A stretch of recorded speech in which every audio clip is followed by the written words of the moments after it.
Okay, let's do section 3.5, graphing techniques, and we're going to do some graphs, and then we're going to move them around, stretch them, and make some changes to them. So the first objective here is to graph functions using vertical and horizontal shifts, meaning we're going to move them sideways. So if we were to graph x squared on our calculator, we would end up with this middle black graph here, the dark black one here. If we changed it to x squared plus 2, it would move up by 2. So every position would be shifted up by 2, and a minus 2 would shift it down by 2. Alright, so what we find that if we have a function and we add a k, we say plus k, that's going to be shifted vertically up. Minus k, shifted vertically down. So we see the same thing here, plus 2 we shifted up by 2, minus 2 we shifted down by 2. Alright, so we can see the same thing here. Use the graph of f of x equals x squared to obtain the graph of the following. So if we do this by hand, if we do x squared, we would have a dot at 0, 0. 1 squared is 1, and negative 1 squared is also 1. And then 2 squared is 4, 2, 3, 4. And negative 2 squared is also 4. Alright, so that would be the graph of the original. If we said plus 2, we would take all of these, and let's do this in red. We would take every single point and shift it up by 2. So 0, 0 would turn into 0, 2. 1 would turn into 1, 3. And negative 1, 1 would turn into 1, 3 as well. And then 2, stop that, is going to shift up 2 as well, and end up at 2, 6 here and here. Alright, same thing would happen with the minus 2, we would shift down by 2. Alright, so knowing that, try problem 39. Alright, so what happens if we put the plus or minus inside of a parentheses? What we end up there is with a horizontal shift. So minus 3 will actually end up moving right 3. So with the x's, it's going to be the opposite, because remember what's happening here is that when we say y equals the k, right, the y and the equals and the k is on the opposite side of the y. But if we said x minus 3, to get x equals, we would have to move the 3 to the other side of the equation. So x minus 3, we're going to actually shift positive 1, 2, 3. X plus 2, we're going to have to go to the left. 1, 2, left 2. Alright, so if we're going to shift horizontally right if it's x minus h, we're going to shift horizontally left if it's x plus h. So what happens if we put them all together? So if we have x minus 2 squared minus 3, normally x squared would start at 0, 0, but we're going to go right 2, because the minus 2, remember, we're going to go the opposite. But then minus 3, the k, whatever it says to do, we're going to do. So if it's a minus, we'll go down. There's our origin, shifted right 2 and down 3. And from there we can go over 1, up 1, over 1, up 1, and over 2, up 4, over 2, up 4, which is what we would normally do for our parabola. So there you have it. Let's try 45 and 77. Okay, second objective. Let's graph functions using compressions and stretches. So what happens if we have a coefficient in front of our function? So normally the absolute value of x would look like the middle one here. And fractions are fatter, so they're going to go wider here. So our slope, we can kind of think of as slope, even though it's not just a single straight line, is going to be 1 over 2 instead of 1 over 1. And then 2 would be up 2 over 1, up 2 over 1. So it would be steeper. So y2 would be steeper, y3 would be shallower, flatter. Fractions are going to be fatter. Alright, so on the same screen, graph each of the following functions, and we'll just have these come up. So the same thing, square root of x is our middle one. Square root of 2x, that's going to be stretched wider. And then x over 2, okay, same thing. It's the fractions, a little bit fatter, so we're stretched further here. Okay. Alright, so the graph of y equals f of x is given. Let's graph both of these things. Alright, so originally we were at pi over 2 comma 1. If we have a 2 on the outside, we're going to stretch it vertically. So now it's pi over 2, comma, the y value got times by 2, so comma 2. Alright, same thing here. This used to be 5 pi over 2 comma 1. Now it's 5 pi over 2 comma 2.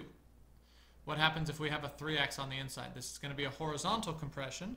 So we're going to be squished by 3 here. So pi over 2 divided by 3 is pi over 6.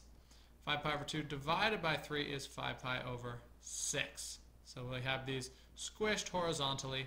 Divide by 3 times by 2 if it's on the outside. So those are the rules for vertical and the rules for horizontal compression. All right, knowing that, try 69E and G.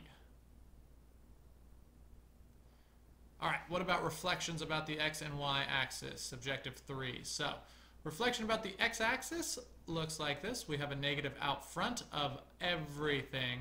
We're going to flip over the x-axis. Flip it vertically. So if originally we had a parabola here facing upwards, we put a negative in front and it's flipped over upside down.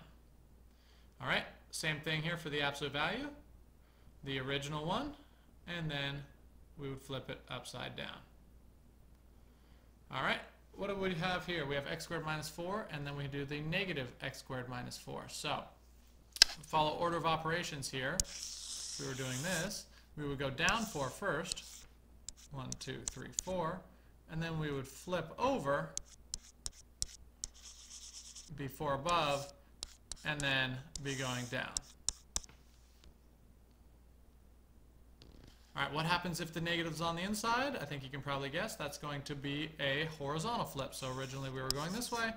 The negative's on the inside with the x. So now we'll be pointing the other direction. So let's see what happens here. X plus 1 changes to a negative x plus 1. And so this one here, the original slope was going up, and the negative was with the x here. It's not. The difference here is if we had x plus 1, negative to the whole thing would flip everything over vertically. Just putting a negative with the x will flip horizontally, and you can see that here. We flipped over the y-axis, not the x-axis. Alright, so what happens if we have x to the 4th plus x and we change all the x's? Same thing here, we're going to flip horizontally. We were originally here, and we'll flip horizontally, so our new graph looks like that. Okay, so here's a summary of all the graphing techniques. We can have vertical shifts, horizontal shifts, we can compress or stretch, and we can also reflect about the x and y axes. So this is all in the textbook. If you need to, you can pause the video. Here's the first slide, and the second slide, and the third slide. All right, once you have all that down, if you need it, try problem 51. All right, let's try a few more problems here. Find the function if we start with y equals square root of x, if we shift it right 1, so that's horizontal, that's going to be inside with the x, and remember the x, it's opposite, so we'll say minus 1 to go to the right. Let's go down 3, so that happens outside the function, so minus 3. And then we're going to reflect this about the x-axis. That means we need to have everything multiplied by a negative.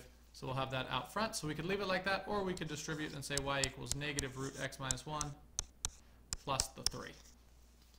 All right, so try problem 27. All right, let's try this. Graph the function f of x equals negative 2, x plus 1 minus 3, and then we'll find the domain and the range of f. We could do this on the graphing calculator. Let's do this one by hand.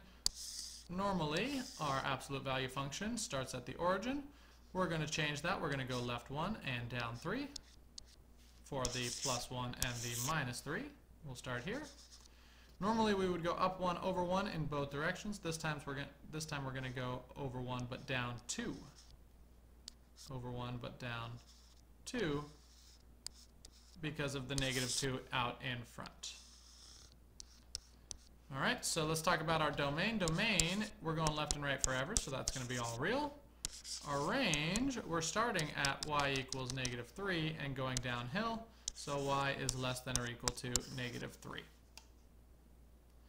Let's do one more here. Graph the function of f of x equals 2 over x plus 3 plus 4. Let's go to the graphing calculator for this one. This one's a little more complicated. I think we'll want to see it in here. Let's see. Y equals, clear these off from before. So in parentheses, 2 over, and then in parentheses again, x plus 3. Close our parentheses, plus 4, and let's go ahead and graph. And so you can see this is the reciprocal function, and this clearly has new asymptotes here, and it's going to be at +4. We're shifted up 4, and it's going to be at -3 from this one right here. And we are stretched by a factor of 2, so this is taller than it normally would be. All right, so what's the domain and the range? The domain is x cannot equal -3. The range is y cannot equal +4. All right, 61 is yours to try, and that'll do it. Any questions? Make sure we're asking them in class. Good luck with those problems.